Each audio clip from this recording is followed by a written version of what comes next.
Hey guys, it's Pastor Bruce. My first few jobs in life were either in the tourist trade or in retail, and they all entailed me standing pretty much all of the time. I remember how different it was when I finally got an office job and I got to sit to work. Today we're in Hebrews chapter 10, and there's an important distinction between standing and sitting. The Jewish priests ministered every day, year after year, generation after generation.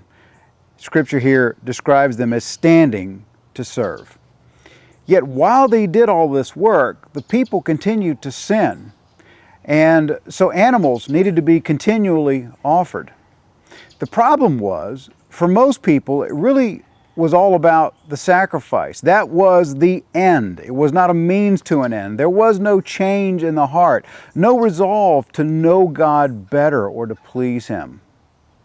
Jesus came to change all of that. His one sacrifice was greater than all the animal sacrifices combined, in that His blood does take away sin, and with it there's the promise of a relationship with God. We see this so well described beginning in verse 11. And every priest stands ministering daily and offering repeatedly the same sacrifices, which can never take away sins. But this man, after he had offered one sacrifice for sins forever, sat down at the right hand of God. From that time, waiting till his enemies are made his footstool. For by one offering he has perfected forever those who are being sanctified. In verse 19, we begin the application part of this book.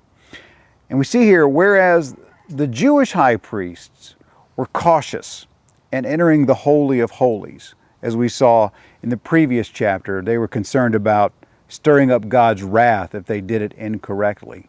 We who are followers of Jesus Christ, because of that once for all time sacrifice, can go boldly into the Holy of Holies, into the very presence of God.